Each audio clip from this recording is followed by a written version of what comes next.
Et donc, c'est un sujet très important, mais curieusement, personne n'en parle. On parle beaucoup d'art de la consommation, de savoir comment se soigner, savoir comment se nourrir, enfin, surtout savoir comment consommer, ça, on a beaucoup développé ce sujet, mais l'art de vivre, c'est quelque chose dont on a très peu parlé. Donc, mon propos aujourd'hui, c'est d'essayer d'un peu d'approfondir la question. Comme je vous l'ai déjà dit, je ne suis pas une spécialiste, je ne viens pas en tant qu'enseignant ou spécialiste, hein. J'ai fait des lectures, ça m'a passionnée et je voulais vous faire partager. Et puis, ce que je vous propose, c'est qu'après, quand j'aurai fini, qu'on puisse faire un échange et qu'on ait des retours, bien sûr, en passant par le biais de la discussion.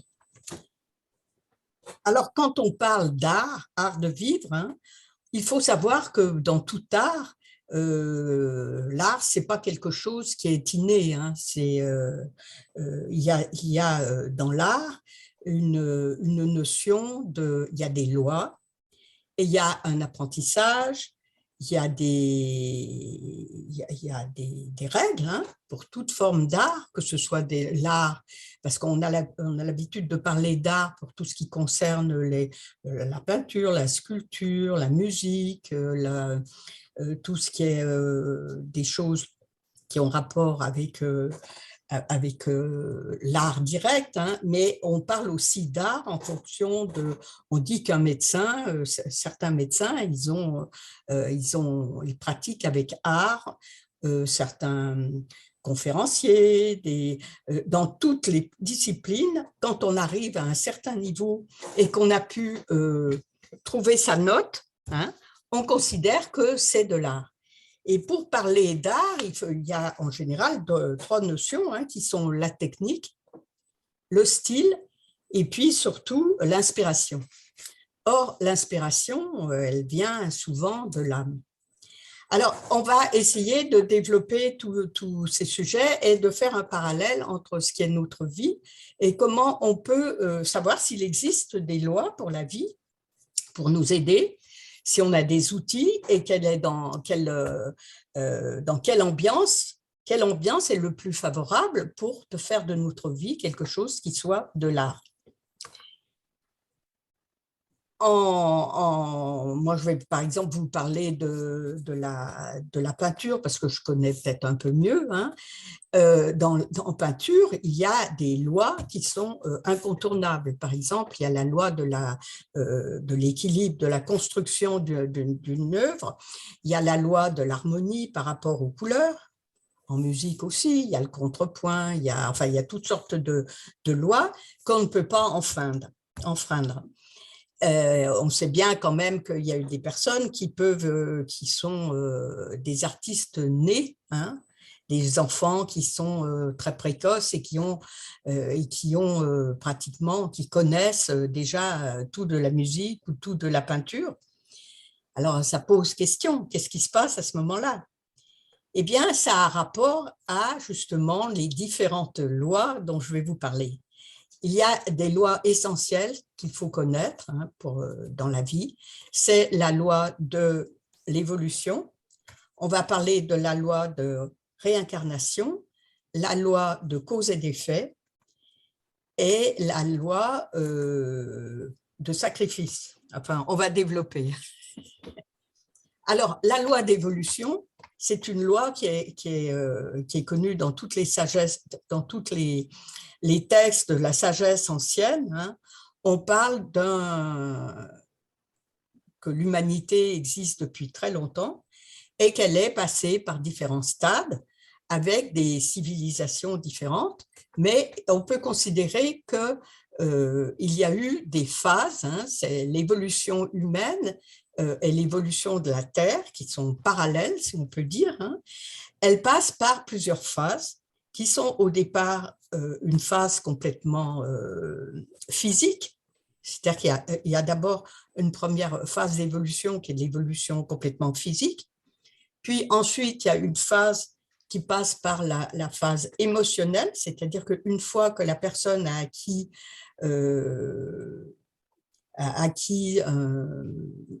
la maîtrise de son corps, elle peut passer à la phase émotionnelle, puis à la phase mentale. Alors, ce qui est curieux, c'est qu'on retrouve ces trois phases aussi bien chez l'individu, hein, chez, par exemple, l'enfant, au départ, il est complètement que dans le physique, hein, le bébé, à partir du moment où il est dans l'enfance, réagit surtout sur un plan émotionnel, et on estime que l'adulte doit réagir sur un plan plus mental. Souvent, il réagit en fait beaucoup plus par rapport à son émotion, hein. Parce que nous sommes constitués de trois corps, ces trois corps physiques, le corps physique qui est constitué de notre corps que vous voyez, hein, vous me voyez, c'est mon corps physique. Je suis entourée aussi d'un corps éthérique qui fait toujours partie du corps physique où sont situés les chakras, qui est un corps complètement énergétique. Et puis, nous avons le corps émotionnel, qui est le siège de toutes nos émotions, de tous nos sentiments, de toutes nos passions. C'est ce qui est un peu le moteur qui nous fait avoir envie de choses, faire des choses. Et puis, nous avons ce corps émotionnel, ce corps mental, qui est normalement composé de deux plans, un plan plus inférieur qui est du domaine de la stratégie, de la logique, de la mémoire. Et puis, nous avons un corps mental supérieur qui est du domaine de l'intuition, hein. Et on va voir que dans l'art, hein, c'est beaucoup avec ce corps, l'intuition, hein, qui va nous aider pour devenir des artistes, faire de notre vie quelque chose d'artistique. Et donc, ces trois corps constitue ce qu'on appelle la personnalité. Et nous avons au-dessus de ce corps, de cette personnalité, quelque chose qui veille et qui nous aide à progresser, qui est l'âme. Alors l'âme, elle se manifeste pas tout de suite, hein, il faut qu'on ait atteint un certain niveau d'évolution pour qu'elle commence à se manifester. Et cette âme, elle est si vous voulez, l'âme, il y a beaucoup de définitions suivant nos croyances, c'est quand même quelque chose de très difficile à définir. Mais là, dans le sujet dont on parle, l'âme, sa fonction surtout, ça va être d'être le divin intermédiaire, si on peut dire, entre le spirituel et le physique. C'est vraiment c'est ce qui va nous servir, parce que le but de l'humanité, hein, et ça, pour le moment, on n'en a pas beaucoup parlé, on en parle dans tous les livres de sagesse ancienne, hein, et on voit que tout se relie, hein, on s'aperçoit que quelles que soient les religions, on retrouve des points communs. Et il semblerait que le but de l'humanité, ça soit quand même de spiritualiser la matière, c'est-à-dire de la faire évoluer. Et donc, bien sûr, plus nous sommes des artistes dans ce domaine, et plus vite nous aiderons, nous progresserons. Alors, quand je vous expliquais que la première loi, c'était la loi d'évolution, cette évolution, elle se fait au niveau des individus, mais elle se fait aussi au niveau de l'ensemble de notre planète, hein. Et par exemple, on sait que pendant la période lémurienne, les humains étaient uniquement, leur conscience était située uniquement sur leur plan physique. À l'heure actuelle, il y a pratiquement que quelques tribus très reculées dans peut-être les forêts amazoniennes qui en sont à ce niveau. Mais la plupart du monde, hein, est plutôt situé sur le plan émotionnel. Ça correspond aussi dans la civilisation à la période qu'on appelle la période de l'Atlantide. Enfin, vous pourrez peut-être vous êtes peut-être au courant, vous pouvez aller rechercher, c'est toute une histoire qui est passionnante. Et donc là, nous commençons dans notre époque actuelle à vraiment pouvoir dominer enfin, ce n'est pas l'ensemble de la population, mais un certain nombre de personnes commencent à accéder au plan mental. Alors, vous me direz, on a toujours accédé au plan mental, mais là, on est sur ce plan de conscience, et ce qui va nous permettre de franchir un pas et qui va nous permettre de beaucoup progresser.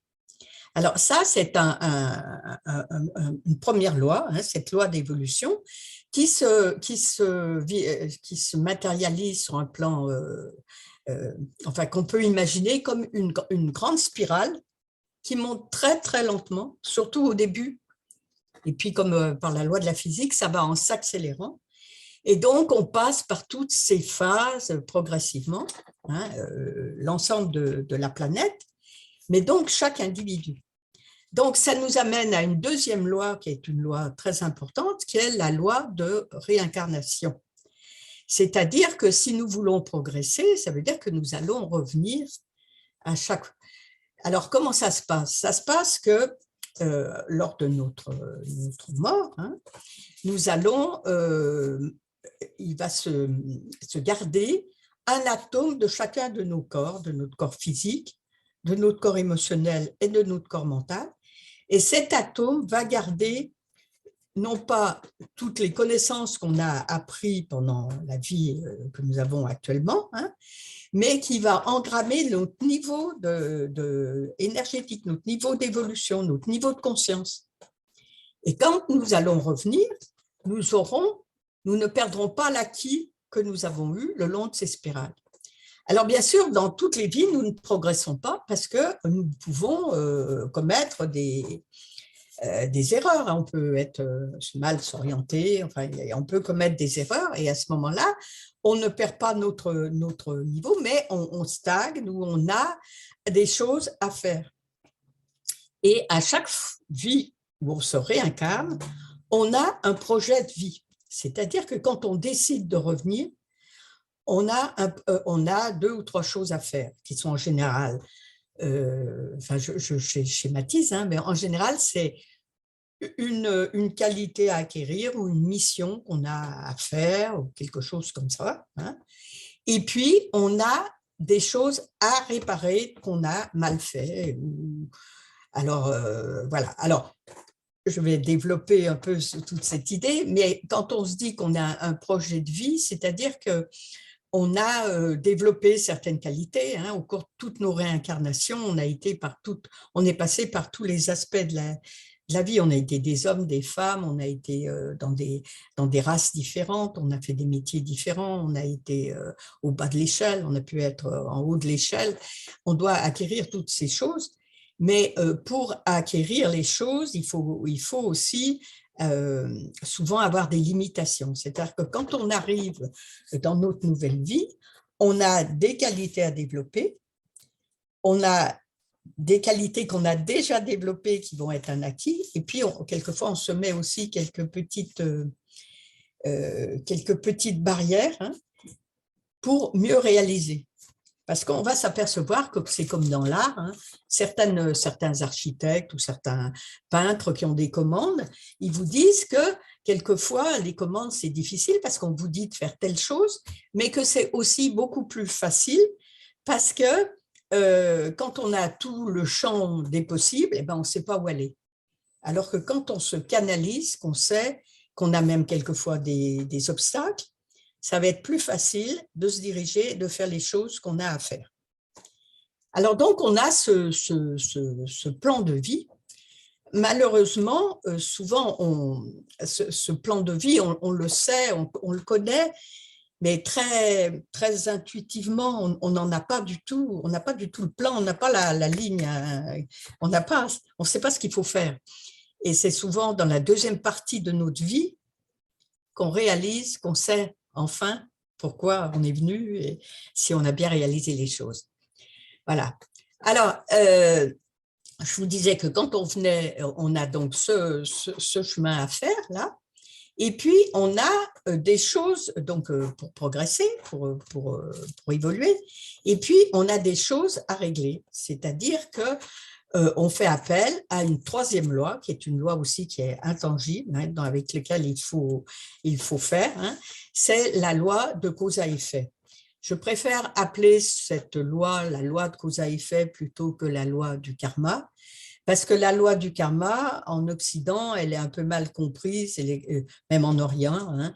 On voit plutôt comme quelque chose, comme une fatalité qui vous pèse dessus, on paye des péchés, des choses qu'on a fait, alors que la loi de cause à effet, c'est simplement un rééquilibrage, c'est une balance, hein. On a fait quelque chose qui n'allait pas, il faut rééquilibrer. De même qu'on a été dans un excès d'un côté, et puis il va falloir aller dans un autre sens. Je vois qu'on me laisse un message. Voilà. Bon. Donc, cette loi de cause à effet, elle est très utile parce qu'on va régler des tas de choses et c'est pour ça qu'on va se retrouver souvent dans notre vie avec des personnes avec lesquelles on a déjà vécu, hein, parce qu'au cours de nos vies, bien sûr, on est beaucoup en difficulté, si vous voulez, avec des personnes et il faut essayer de stabiliser les choses. Et il faut se dire que c'est vraiment une loi de physique, une loi d'équilibre. Et ce n'est pas cette notion qu'on a dans l'ère du poisson, donc qu'on est en train de quitter, où on nous culpabilisait beaucoup et on nous parlait de la notion de péché. Cette notion de péché avec toute cette culpabilité qu'on traîne, c'est quelque chose dont il faut se débarrasser. Et quand on aura moins de culpabilité, on verra qu'on sera plus léger et donc on pourra être plus artiste dans sa vie, hein. Voilà, alors cette loi de juste rééquilibrage, hein, si on peut dire, hein, elle nous amène à une autre loi qui est la loi de l'innocuité. C'est-à-dire que si on veut pouvoir progresser et si on veut pouvoir avancer sur le chemin, si on veut pouvoir régler nos comptes, il faut essayer de n'être absolument pas nocif par rapport aux autres. Et donc, c'est cette loi d'innocuité.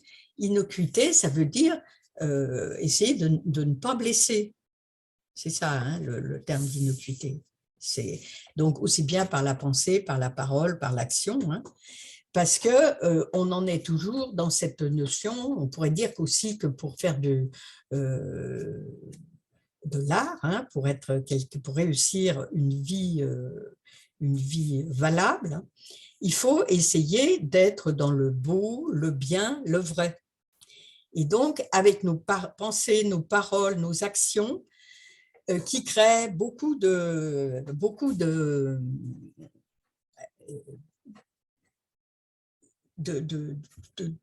blessures, hein. On blesse les gens, on fait les choses mal, donc essayer d'être le plus correct possible. Donc ça, c'est aussi ce qu'on appelle la loi d'innocuité, qui est une loi qui est un peu incontournable quand on veut faire une vie qui soit digne de ce nom.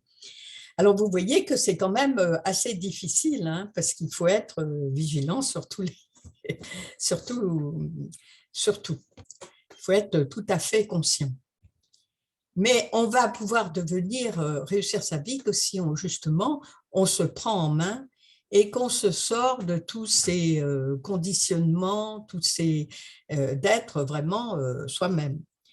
Quelqu'un on peut avoir toutes ces lois, hein, quelqu'un qui, par exemple, qui peint ou qui fait de la musique, qui connaît toutes les lois et qui imite, qui sait refaire ce qu'a fait Bach ou ce qu'a fait n'importe quel Courbet, on peut très bien copier, ça peut être quelque chose de parfait, mais c'est du domaine de la copie. On n'a pas révélé qui on était. Et donc, il est très important d'apprendre à savoir qui on est et de mettre sa petite note qui va être la note dominante et qui va faire que nous serons des entités absolument unique, parce que nous sommes tous uniques, mais nous avons peur de ce que nous sommes, et nous sommes toujours dans l'imitation des autres. Donc, il faut essayer d'acquérir une espèce d'autonomie, hein, trouver sa propre personnalité, et c'est ce qu'on trouve dans l'art, trouver son style. Et c'est compliqué, hein.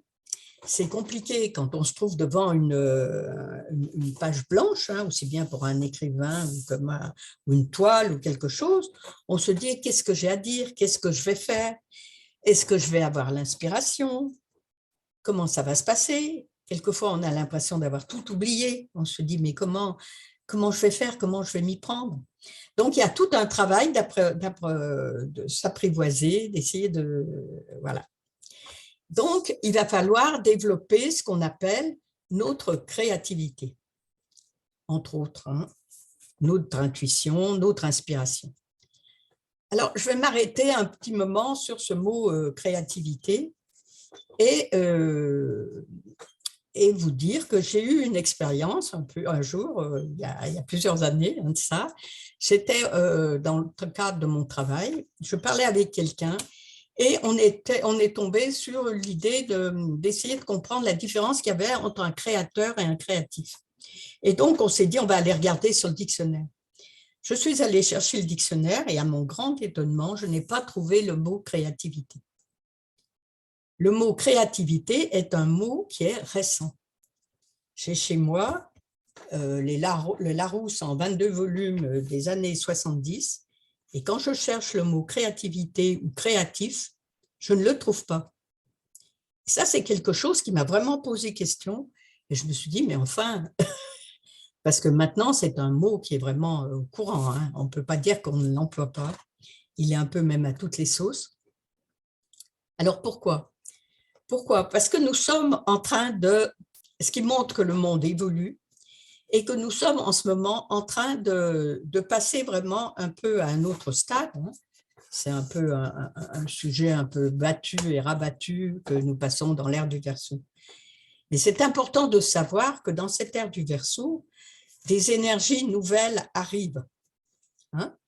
Et dans ces énergies qui arrivent, il y a la notion donc la notion de l'énergie de synthèse qui arrive, hein, donc je vous en reparlerai tout à l'heure, et il y a aussi les énergies d'harmonie et de créativité. Et donc, on va développer beaucoup notre créativité. Mais pour développer notre créativité et pour pouvoir développer nos dons d'artiste, hein, alors, j'en profite pour vous dire que créativité, ce n'est pas uniquement lié à l'art, hein. La créativité, elle existe de partout. C'est l'idée, c'est la notion d'avoir une idée, de la mettre en pratique, mais on peut être créatif simplement dans la façon dont on vit. C'est-à-dire que le matin, ne pas toujours faire la même chose, avoir une idée, aménager sa vie, qu'elle soit différente, avoir de nouveaux apports, hein. C'est ça la créativité, hein. Et cette créativité, elle est souvent renforcée quand on est à plusieurs, hein. On s'aperçoit que quand il y a un problème quelque part, on va s'apercevoir que quand on se met en groupe, tout de suite, il va y avoir une espèce de synergie qui va se passer. Vous avez peut-être entendu à l'heure actuelle parler des créatifs culturels, des groupes Solaris. Enfin, on voit que dès qu'on se met en groupe, hein, ça, voilà. Mais pour en revenir à notre notion qu'à l'heure actuelle, il va falloir on va développer notre créativité. Pour ça, il est important et pour d'avoir du temps. Et on peut dire que pour pouvoir il faut avoir des loisirs, il faut avoir du temps, et on va entrer dans une ère où on va moins travailler. Alors, quand je dis moins travailler, je vais un peu m'expliquer, c'est-à-dire que jusqu'à maintenant, on avait fait du travail la vertu théologale. Ça reste une vertu, hein, parce que si on ne travaille pas, on n'arrive à rien. Mais le travail, la façon dont on avait la conception du travail a complètement changé. C'est-à-dire que sur les 16 jours de la semaine où on travaille, on va en consacrer 3 jours ou 2 jours et demi pour la société, pour produire des choses, pour organiser, pour faire que la société continue à évoluer correctement. Mais on va pouvoir consacrer du temps à soi et à sa famille et à ses enfants. Alors, les économistes vont dire, mais comment on va faire? Mais enfin, c'est complètement aberrant, voilà. Et si on réfléchit bien et on réalise que sur un plan déjà écologique, il est important de moins produire, d'être un peu plus frugal, hein, c'est-à-dire on va pas non plus se priver, mais moi je suis toujours en difficulté quand je vais dans une grande surface, quand il faut choisir un shampoing ou un dentifrice. Il y a toute une allée, de produits, et je ne sais pas est-ce qu'on a besoin de tout ça, en sachant qu'il y a des cartons qui l'entourent, du plastique, tout ça. Donc, on va être obligé quand même de faire des choses qui soient de qualité, et on n'a pas besoin de multiplier la consommation comme on l'a. Il n'est pas non plus nécessaire de faire des statistiques, des comptabilités. Le temps que des personnes passent à faire des listes de choses, quand on range ses placards, tout ce qu'on a acheté de choses qui ne servent plus à rien parce qu'on a fait les comptes, des vrais comptes d'apothicaire, tout ça, on pourrait tout à fait réduire notre temps par rapport à ça. En plus, sur un plan technique, on va bientôt, ça commence, hein, on aura des ordinateurs où on pourra fabriquer soi-même ce dont on a besoin, ce qui en plus va beaucoup développer notre créativité parce qu'on va adapter ce qu'on veut et on aura peut-être beaucoup moins besoin de produits complètement standardisés. Donc, on peut considérer que c'est tout à fait viable de moins travailler, de consacrer du temps à soi.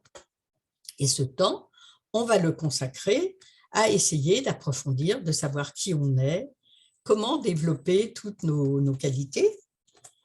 On parle même d'école de loisirs, puisque dans un premier temps, il semblerait même que ça existe, qu'il y a, il y a certains retraités qui n'ont pas préparé leur retraite, qui sont un peu désemparés, qui ne savent pas comment s'y prendre. Hein. Donc, enfin, ce n'est pas le cas de tous, hein, parce qu'en général, on a des tas de projets, on peut faire des tas de choses, mais c'est pour dire qu'on va pouvoir essayer de se consacrer à des choses qui nous seront beaucoup plus personnelles, et on va pouvoir essayer de comprendre qui on est et de s'améliorer, et on va voir que on a tout à y gagner, hein, et surtout au niveau, par exemple, au niveau des enfants aussi. Hein, on pourra peut-être consacrer beaucoup plus de temps à notre famille, à nos amis. Pour certains, le confinement, quand ils étaient dans des conditions très favorables, hein, ça a été quelque chose de très intéressant parce que justement, ils ont pu essayer de se retrouver, de faire des choses qui leur plaisaient, d'approfondir des choses. Voilà. Donc, soyons optimistes, hein, on va pouvoir avoir si vous voulez, le climat, l'ambiance dans laquelle on va pouvoir être beaucoup plus des artistes de notre vie. Donc, je vous ai parlé des lois. Il faut donc aussi avoir l'ambiance dans laquelle on va travailler, qui est important. Et puis, il faut avoir aussi des outils. Alors, dans les outils, il y a par exemple, quand on parle d'innocuité, quand on parle de travailler ensemble et tout ça, il y a un outil qui est très intéressant, c'est par exemple de travailler sur le consensus. À l'heure actuelle, souvent, les décisions sont prises en fonction soit de celui qui est le plus fort, hein, soit on vote et puis celui qui a le plus de voix, ben, ceux qui ont le plus de voix l'emportent. Il y a une autre façon de considérer les choses, c'est le consensus. Alors, le consensus, c'est une façon d'essayer que chacun puisse s'exprimer et d'essayer d'en tirer quelque chose d'un peu différent et de prendre une décision. Moi, j'ai un exemple en ce moment. Alors, il n'est pas du tout question de faire de la politique, c'est juste un exemple que je vous prends par rapport aux législatives. Il y a actuellement deux options qui se proposent, hein. On voit que d'un côté, la droite, ben, chacun va se présenter séparément parce que ce qui compte, c'est les idées qu'ils défendent et ils pensent que c'est important de présenter leurs propres idées. Au niveau de la gauche, il y a une autre stratégie, c'est si on veut gagner, il faut qu'on s'unisse. Mais le souci, c'est qu'on n'a pas tous les mêmes idées. On va avoir, il y a des gens qui sont pour le nucléaire, d'autres qui ne sont pas pour le nucléaire. Il y a des gens qui défendent beaucoup l'écologie, d'autres qui disent ça on verra après. Donc, comment on va faire? Et là, ça va être un grand champ d'expérience parce qu'on va voir exactement quels sont les obstacles et comment il faudrait faire pour que ça marche. C'est-à-dire que si c'est notre personnalité qui décide, hein, si ça va marcher, si les personnes voient l'intérêt qu'il y a et sortent, si vous voulez, de leur propre personnalité et voient le but à atteindre. Si le but à atteindre, c'est de se sortir d'une ornière et de se dire, pour y arriver, on va essayer de trouver un consensus, ça va marcher. Par contre, si on va se situer sur le plan personnel, c'est-à-dire que si certaines individualités vont dire c'est moi qui ai raison, c'est moi qui suis le chef et c'est moi, on va décider, ça ne va pas marcher. Voilà, c'est pour ça que ça va être très intéressant à suivre. Hein. Mais ça, c'est un exemple. Hein. C'est que si on veut trouver le consensus, il faut savoir lâcher certaines choses et essayer de voir où se trouve l'intérêt et sortir de son propre… Pour progresser, il faut que la personnalité commence à abdiquer par rapport au plan supérieur qu'on appelle l'âme, hein, où là, en l'occurrence, ça serait le bien de la population, ou bien le progrès, ou voilà. Hein. Il faut un peu qu'on sorte de son… Voilà, qu'on passe à un degré un peu plus supérieur qu'on supervise. Alors, moi, pour avoir essayé dans nos groupes, on a essayé de pratiquer le consensus, hein, ce n'est pas toujours très facile, et en général, l'inconvénient pour notre époque, hein, pour notre époque où le temps c'est de l'argent, c'est un peu plus long. Et puis souvent, on sort de la réunion en restant un peu sur nos positions. Et alors, ce qu'il y a, c'est qu'il y a un phénomène tout à fait particulier qui se passe, c'est que souvent, quand on vient à la réunion suivante, eh bien, le consensus s'est produit sur un plan subtil, hein, sur un plan supérieur, et il s'avère que les obstacles se sont un peu gommés et on est arrivé à prendre une décision de consensus. Voilà ce que je voulais vous proposer comme outil, hein, le consensus. Qu'est-ce que de quoi je peux encore vous parler parce que je pense que j'ai dû oublier beaucoup de choses. Hein. Et bien sûr, aussi, on va être aidé par le fait, pour avoir l'intuition et l'inspiration, c'est des choses qui ne sont pas des choses qui vous tombent du ciel. Hein. Ça se travaille. Ça se travaille.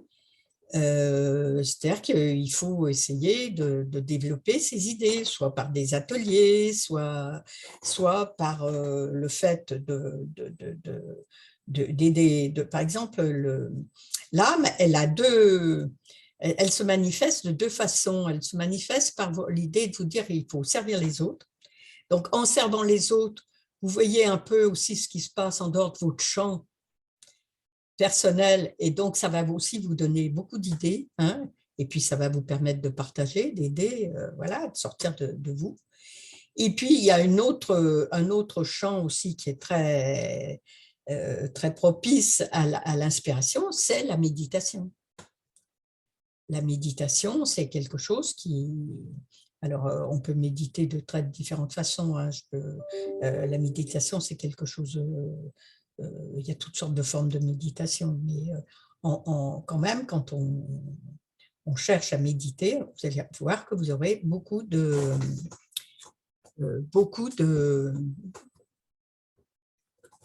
l'inspiration viendra. Voilà. Je peux aussi vous parler de la… Il y a des outils qui nous sont aussi mis à disposition, hein, de même qu'un peintre ou un sculpteur et tout ça, s'il a les bons outils et puis s'il sait s'en servir, il va pouvoir être beaucoup plus… parce que ce qui est difficile, c'est que souvent on a une idée, mais pour la réaliser, hein, on s'aperçoit que par exemple, on part avec une idée et puis le résultat, c'est autre chose. Alors, quelquefois, c'est assez catastrophique, mais quelquefois, c'est au contraire, c'est encore mieux que ce qu'on avait imaginé, hein.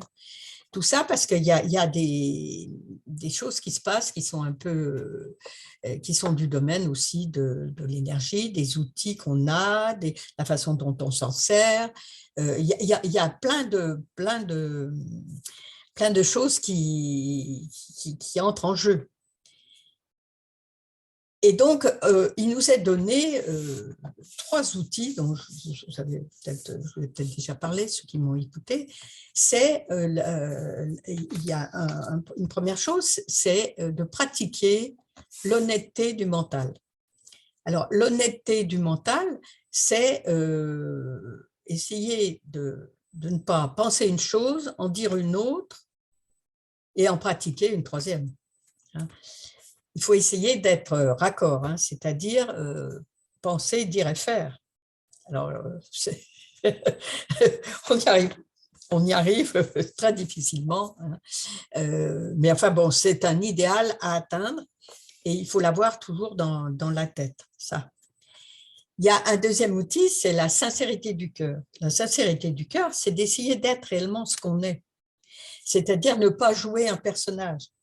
Ne pas être quelqu'un à un endroit, à un autre endroit différent, de s'adapter trop aux circonstances, même si c'est avec un bon sentiment, c'est-à-dire de dire, pour faire plaisir à ma mère, je vais être comme ça, avec elle, je lui dis ça, mais au fond, je ne suis pas ça. Voilà.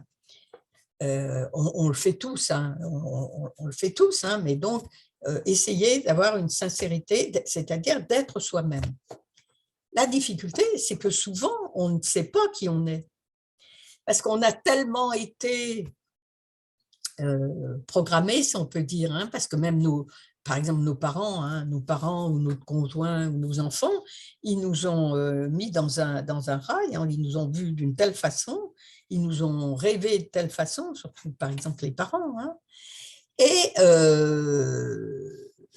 pour essayer d'être soi-même, c'est pas facile. C'est tout le travail d'une vie, hein, d'essayer d'être authentique, d'essayer de trouver qui on est vraiment. Et ça, c'est du domaine de l'art, hein, franchement. Donc ça va être, voilà. Donc la sincérité du cœur, c'est vraiment un très bon outil.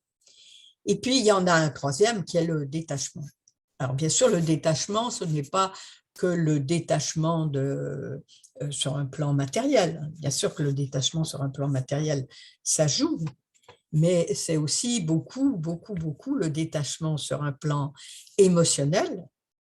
C'est-à-dire que quand on dit détachement, c'est laisser les gens être eux-mêmes, ne pas les attacher, hein, ne pas respecter la personne telle qu'elle est, ne pas l'envahir, tout ça, c'est très important, le détachement sur le plan émotionnel. Et puis, beaucoup aussi, ça c'est très fort aussi, le détachement sur le plan mental, c'est-à-dire très attaché à nos idées, à nos convictions. Voilà, ça c'est très puissant. Donc, avoir en cette idée d'être complètement détaché. C'est les trois vertus théologales. Et donc, dans le détachement, hein, qu'est-ce qui nous empêche d'être nous-mêmes, hein? C'est surtout la peur, hein, dont on a parlé les fois précédentes, hein, cette peur d'être nous-mêmes, d'aller sur des sentiers qu'on ne connaît pas, de s'affirmer, tout ça, hein. Et puis, il y a un autre obstacle qui est très important, c'est bien sûr tous nos conditionnements. Alors ça, les conditionnements, c'est compliqué, hein, ça fait partie oui, des détachements, des choses comme ça. Et essayer, par exemple, quand on est des parents, quand on a dans notre famille, essayer, sinon, de donner le moins de conditionnement possible à nos enfants. Alors ça, dans l'éducation, hein, c'est compliqué. C'est très compliqué. Et ça veut dire qu'il faut aussi complètement changer de paradigme parce qu'actuellement, l'éducation, par exemple, c'est beaucoup, on fait des études en vue pour trouver un emploi qui rapporte, mais aussi il y a tel secteur où il manque du monde, donc on va orienter les personnes dans cette chose. Est-ce que réellement, on demande aux enfants ce qu'ils ont envie d'être, ce qu'ils sont, hein? Donc, dans l'avenir, on va un peu plus tenir compte des qualités, des défauts, enfin pas des défauts, mais des choses des manques qu'on a, hein, pour s'orienter. Alors, il y a aussi toute une science, mais enfin ça, c'est autre chose, hein. C'est que quand on vient au monde, on choisit d'être sur certaines qualités. On appelle ça en ésotérisme, hein, parce que moi, je ne vous ai pas dit mes sources, hein, mais mes sources, c'est essentiellement les livres de Benjamin Crème. Et donc, pour vous parler de ça, je ne sais pas si vous arrivez à voir, hein. Il faut peut-être que je mette très près. Ouais. Bon, je vous le lis parce que c'est à l'envers, hein. C'est l'art de vivre selon les lois de la vie de Benjamin Crème, et qui a écrit aussi Les lois de la vie. Et donc, Benjamin Crème est dans la lignée d'Helena Blavatsky, qui a créé le mouvement de la théosophie, et puis de Alice Bailey, qui a créé le mouvement Lucy Trust, qui ont écrit, qui ont développé tout ça, qui ont beaucoup expliqué comment était constitué le corps humain, comment il était. Et entre autres, ils nous parlent de la science des rayons. Ces rayons, ce sont des qualités qui sont au nombre de 7, qui correspondent, si on peut dire, comme en musique, il y a 7 notes, en couleur, il y a 7 couleurs primordiales, hein. Et quand on s'incarne, il y a 7 qualités essentielles qui sont basées sur des rayons. Et en fonction de la vie qu'on veut, et du chemin de vie qu'on a, ou de la nation dans laquelle on vit, parce que chaque nation aussi est sous l'influence de ces rayons. Et donc, ces rayons donnent des qualités et des défauts. Voilà. Enfin, ça, on ne va pas aborder ce sujet aujourd'hui parce que c'est un vaste sujet, mais c'est pour vous dire qu'on a des outils qui vont nous aider à voir dans quelle direction on va et comment savoir les utiliser correctement. Voilà. Et qu'est-ce que je peux vous dire d'autre, hein? Ça serait peut-être intéressant, vous voulez peut-être plutôt me poser des questions, savoir ce quoi je vous ai peut-être pas, dont je vous ai pas parlé sur cet art de vivre.